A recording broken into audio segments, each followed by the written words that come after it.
मैं हूं चंद्रप्रकाश शर्मा। आप देख रहे हैं चैनल लर्न विद CPS। हमने वर्ग और वर्गमूल के पार्ट 1 में वर्ग संख्याएं और अभाज्य गुणनखंडों द्वारा वर्गमूल ज्ञात करना सीखा था। वर्ग एवं वर्गमूल के पार्ट 2 में भागफल विधि द्वारा यानी भाग विधि द्वारा वर्गमूल ज्ञात करना सीखा है। आज हम वर्ग एवं वर्गमूल के पार्ट 3 में वर्ग संख्याएं और वर्गमूल से संबंधित व्यावहारिक समस्याओं पर आधारित प्रश्नों को हल करेंगे।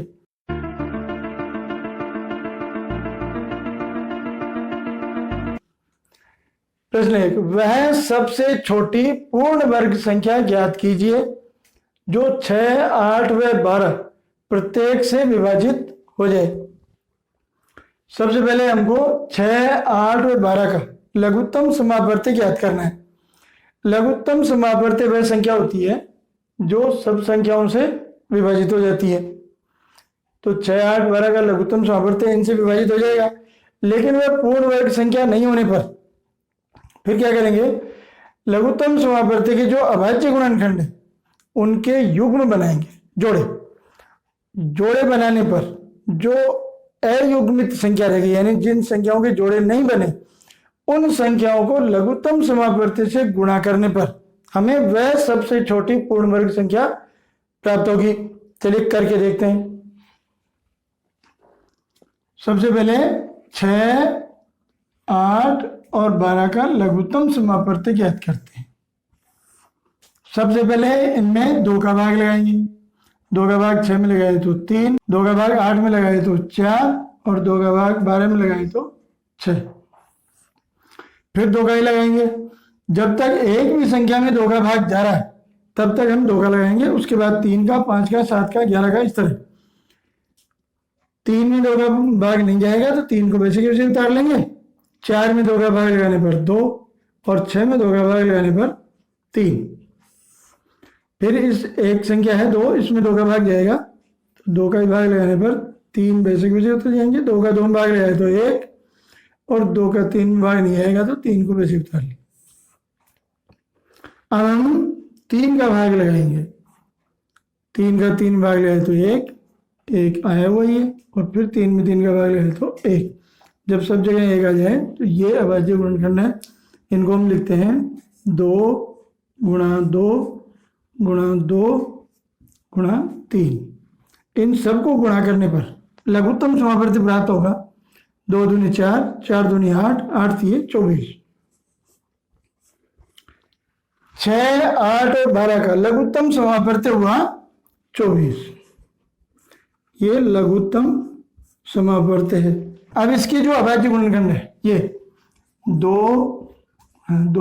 गुणा 2 गुणा 3, इनके हम युग्म बनाएंगे यानी जोड़ी बनाएंगे। तो इन 2 की जोड़ी भी बन गई, लेकिन ये 2 और 3 ये अकेले अकेले रहे, इनकी जोड़ियां नहीं बनी। अब हम लघुत्तम समापवर्ती जो 24 है इसको जिन संख्याओं की जोड़ियां नहीं बनी उनसे गुणा करेंगे। तो 24 दूनी 48 और 48 को 3 से गुणा करेंगे तो 144।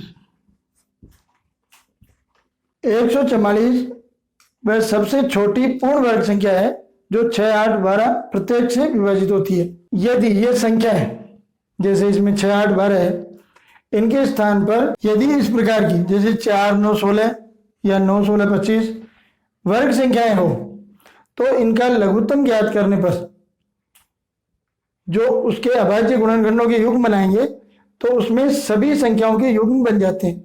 कोई भी संख्या ऐसी नहीं बचती है जिसके युग्म न बने।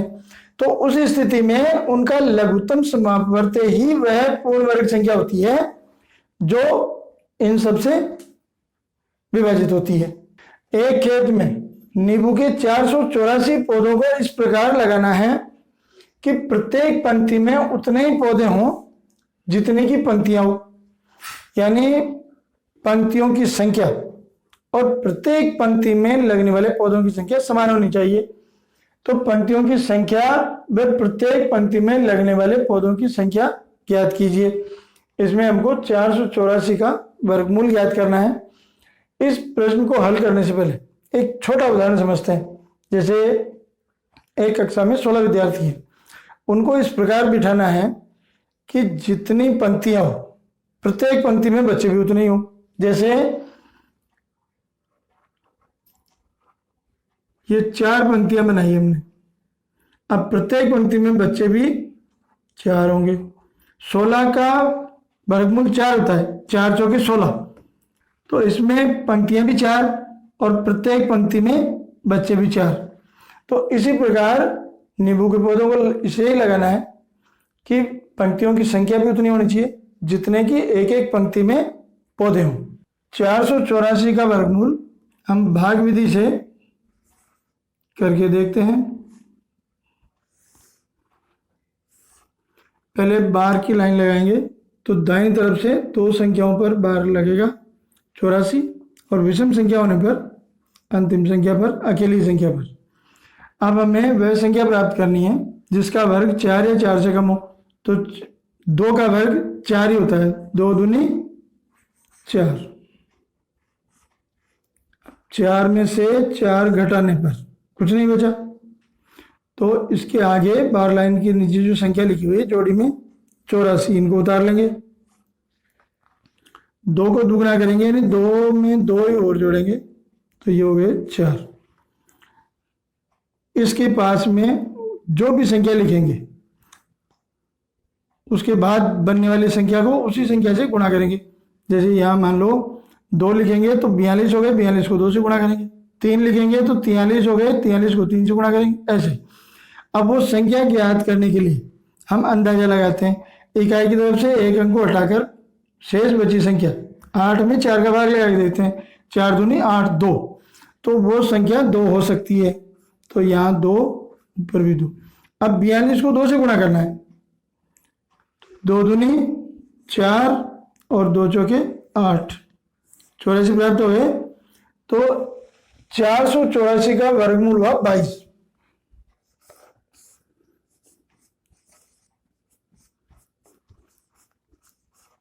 यानी खेत में नींबू के पौधों की 22 पंक्तियां यानी 22 लाइनें होगी और प्रत्येक लाइन में पौधे भी 22 होंगे। 484 का वर्गमूल हम अभाज्य गुणनखंड विधि द्वारा भी करके सीखते हैं।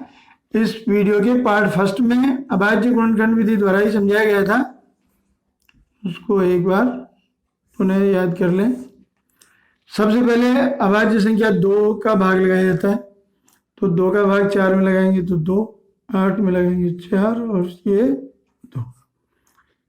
फिर 2 का भाग लगाएंगे, 2 एकम 2, 2 दूनी 4, 2 एकम 2। 121 में 2 का भाग नहीं जाएगा पूरा पूरा, 3 का भी नहीं जाएगा, 5 का भी नहीं जाएगा, 7 का भी नहीं जाएगा, 11 का भाग जाएगा इसमें।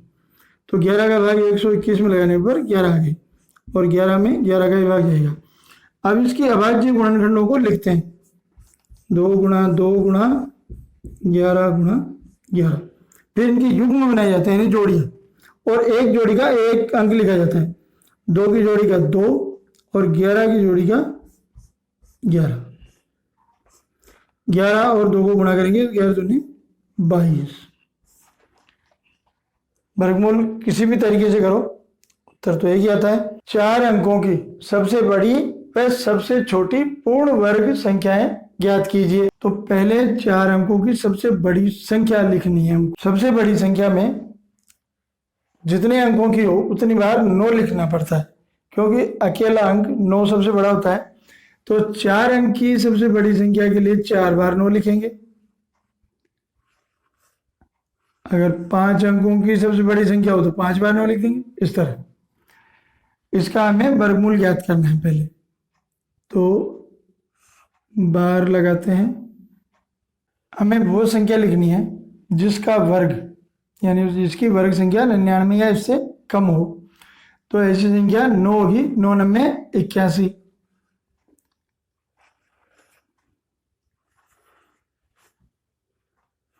निन्यानवे में से 81 को कम करना है, 9 में से 1 कम किए 8 और 9 में से 8 कम करें तो 1 18 रहेगी। यहाँ 9 को दुगना करना है तो 9 को दुगना करने पर 18 हो जाएंगे, इसमें 9 + 9 कर देते हैं। अब अगली संख्या जो बार लाइन के नीचे है ये जोड़ी आएगी 99। 9 से ही गुणा करेंगे यहाँ लिखकर। तो 9 को 199 से गुणा करेंगे तो 9 में 81, 1 हासिल के 8 और 9 8 72 और 8 80 की 0 हासिल 8 और 9 एकम 9 और 8 17। घटाएंगे तो 9 में से 1 कम हुआ तो 8 बच गए और 9 में से 0 कम हुई तो 9, 8 में 7 कम हुई तो 1 में से 1 तो कुछ नहीं, 198 बच गए। 9999 चार अंकों की सबसे बड़ी संख्या तो है लेकिन पूर्ण वर्ग संख्या नहीं है, तो इसमें से 198 अगर हम कम कर देंगे तो वो चार अंकों की सबसे बड़ी पूर्ण वर्ग संख्या होगी। 9801 चार अंकों की सबसे बड़ी पूर्ण वर्ग संख्या है। अब हमको चार अंकों की सबसे छोटी पूर्ण वर्ग संख्या ज्ञात करनी है, तो सबसे पहले तो चार अंकों की सबसे छोटी संख्या, जितने अंकों की संख्या लिखनी है उसमें 1 लिखकर 1 के अतिरिक्त बाकी शून्य लगाएंगे। जैसे 4 अंकों की तो 1 लिख दिया और बाकी के 3 अंक शून्य लिखेंगे। ये 4 अंकों की सबसे छोटी संख्या होगी। अगर मान लो 7 अंकों की सबसे छोटी संख्या लिखें तो 1 लिखकर 6 शून्य लगा देंगे तो 7 अंकों की सबसे छोटी संख्या हो गई। इसका वर्गमूल याद करते हैं, बाहर लाइन लगा दी। 3 का वर्ग जो 10 से कम होगा तो 3 का वर्ग बनाएंगे हम, 3 तिये 9, 10 में से 9 कम करेंगे तो 1 बच गया। 3 को दोगुना करेंगे तो 3 को 3 जोड़ने पर 6 हो गई। अब अगली जोड़ी जो बाहर लाइन के नीचे है, 2 शून्य एक साथ उतरेंगे। 1 शून्य को हटाकर अगर 10 में हम 6 का भाग लगाएंगे तो 1 बार जाएगा, तो 1 लिखेंगे, यहाँ 61 हो गया। अब इस 61 और 1 को गुणा करना है, 61 1 को गुणा किएंगे तो 61 ही आएंगे। इनको घटाने पर 39। 1000 में से 39 कम करेंगे तो 961 बचे। 961 पूर्ण वर्ग संख्या तो हो गई लेकिन वो तो 3 अंकों की हो गई, हमें चाहिए 4 अंकों की सबसे छोटी संख्या। तो 961 31 की पूर्ण वर्ग संख्या है, तो 31 का अगला अंक 32 का वर्ग, यानी 32 को 32 से गुणा करने पर 1024 आते हैं। ये सबसे छोटी 4 अंकों की पूर्ण वर्ग संख्या है 1024। अब हम इसको दूसरे तरीके से करते हैं, तो यहां तक का प्रश्न तो जो पहले था वैसे का वैसा ही है। अब हम यहाँ ऐसा अंक लिखेंगे कि उसको गुणा करने पर 100 से बड़ी संख्या है। पहले 1 लिखा था तो 61 को 1 से गुणा करने पर तो 100 से छोटी संख्या 61 हुई थी, तो उससे बड़ी संख्या के लिए हम यहाँ 2 लिखेंगे। अब 62 को 2 से गुणा करना है, तो 62 और 2 को गुणा करेंगे तो 2 दूनी 4 और 2 छक्की 12, 124। ये 100 से बड़ी संख्या हो गई। इसको घटाने पर चूंकि बड़ी संख्या है 124 तो माइनस के 24 आएंगे उत्तर। इस माइनस के 24 को 1000 में जोड़ने पर वो पूर्ण वर्ग संख्या बन जाएगी। तो 1000 में इस 24 को जोड़ेंगे तो ये हुए 1024। ये 4 अंकों की सबसे छोटी पूर्ण वर्ग संख्या है। एक माली के पास 2150 पौधे हैं। वह अपने बगीचे में पौधों को इस प्रकार लगाना चाहता है कि पंक्तियों की संख्या व प्रत्येक पंक्ति में लगने वाले पौधों की संख्या समान हो। ऐसा करने के लिए वह कितने पौधे और लाए या इनमें से कितने पौधे हटाए। 2150 पौधे हैं, उसको इस प्रकार लगाना है कि जितनी पंक्तियों की संख्या हो प्रत्येक पंक्ति में पौधे भी उतने होने चाहिए। तो इसके लिए या तो उसको इनमें से कुछ पौधे हटाने पड़ेंगे या कुछ और लाने पड़ेंगे, क्योंकि 2150 पूर्ण वर्ग संख्या नहीं है तो इसका वर्गमूल पूर्ण संख्या में नहीं आएगा, इसलिए ऐसा करना पड़ेगा। तो हमको इसका वर्गमूल निकाल के देखते हैं।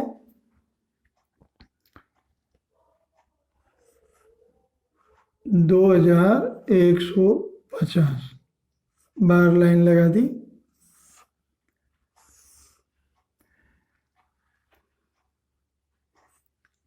चार की वर्ग संख्या 21 से कम होगी, 5 की वर्ग संख्या तो 21 से भी ज्यादा हो जाएगी, 5 में 25 तो हम 4 की वर्ग संख्या बनाएंगे। 4 चौके 16, 21 में से 16 कम करने पर 2 में से 1 उधार लिया तो 11, 11 में से 6 कम कर दो 5 बच गए, यहाँ 1 रह गया, 1 में से 1 किया तो कुछ नहीं बचा। अब अगली संख्या, क्योंकि बाहर 2 अंकों पर लगाया तो ये पूरी जोड़ी उतरती है, 50 उतर दिए नीचे, 4 को दुगना किया, 4 दूनी ये 8 हो गया। अब यहाँ कौन सा अंक लिखे, उसके लिए एक अंक दबाओ और 8 का 55 में भाग लगाओ। तो 8 का भाग लगाने पर 8 छक्के 48, 6 बार में 48 आएंगे और 7 बार में 8 7 56 तो ज़्यादा हो जाएंगे। तो 6 बार में है 8 छक्के 48, यानी हम यहाँ 6 लिख के, 6 लिखने पर 86 हो जाएंगे। तो 86 को 6 से गुणा करेंगे, जो अंक यहाँ लिखा जाता है इस बनने वाली संख्या को उसी अंक से गुणा करते हैं। अभी 86 को 6 से गुणा करना है, 6 छक्के 36 के 6 हासिल 3 और 6 8 48 और 3 51, 516। अब इनको कम करेंगे, तो यहाँ से हासिल लिया तो 10 में से 6 कम करे तो 4, यहाँ 4 रह गए, 4 में से 1 कम करे तो 3, 34। 2150 में से 34 को कम करेंगे, यानी 2150 में से 34 को कम करेंगे तो ये रह गए 2116। तो या तो 2150 में से 34 पौधे कम करें, तो 2116 ये पूर्ण वर्ग संख्या है, पूर्ण वर्ग संख्या है जिसका वर्गमूल 2116 का वर्गमूल है 46। तो यदि वो 46 पंक्तियां लगाए और प्रत्येक पंक्ति में 46 पौधे हों तो उसको 34 पौधे हटाने पड़ेंगे। 34 पौधे कम करने पड़ेंगे जब 2116 पूर्ण वर्ग की संख्या प्राप्त होगी और उसकी लाइनें और प्रत्येक लाइन में पौधे एक समान होंगे। लेकिन उसने सोचा कि 34 पौधे खराब क्यों करें, इनको हटाने के बजाय जितने पौधे कम आ रहे हैं उतने और लिया है। यहाँ तक का वर्गमूल इसकी जैसे ही है। आगे अंतर है कि यहाँ 8 के पास 6 लिखने पर 86 को 6 से गुणा करें तो 585 छोटी संख्या है और नीचे शेष बच गए 34। अब हमको 550 यानी 550 से बड़ी संख्या प्राप्त करने के लिए यहाँ 6 के बजाय हमको 7 लिखना होगा और 87 को फिर 7 से गुणा करेंगे। तो हम ऐसा करते हैं, यहाँ 7 लिखते हैं और यहाँ भी 7। अब 87 को 7 से गुणा करेंगे, 7 7 49 हासिल 4 और 7 8 56 और 4 60। अब इनको घटाएंगे तो 609 बड़ी संख्या है तो उत्तर माइनस में आएंगे, तो -59। 609 में से 550 कम करेंगे तो 59 आएंगे। माइनस की संख्या यानी नीचे वाली संख्या ज्यादा है तो उत्तर हुए माइनस में, यानी 2150 पौधे तो थे, वो 59 पौधे कम है तो वो और लाए। 2150 में 59 को जोड़ने पर 2209 ये पूर्ण वर्ग संख्या है। तो 47 पंक्तियां होगी और प्रत्येक पंक्ति में पौधे भी 47 लग जाएंगे, लेकिन ऐसा करने के लिए उसको 59 पौधे और लाने होंगे। 2150 पौधे हैं, इनमें से या तो वे 34 पौधे हटाए तब या 59 पौधे और लाए, तभी ऐसा हो सकता है कि पंक्तियों की संख्या और प्रत्येक पंक्ति में लगने वाले पौधों की संख्या एक समान होगी। 34 पौधे हटाने पर तो 46 पंक्तियां, एक पंक्ति में 46 पौधे होंगे और अगर 59 पौधे और लिया जाता है तब 47 पंक्तियां होगी और प्रत्येक पंक्ति में पौधे भी 47 होंगे।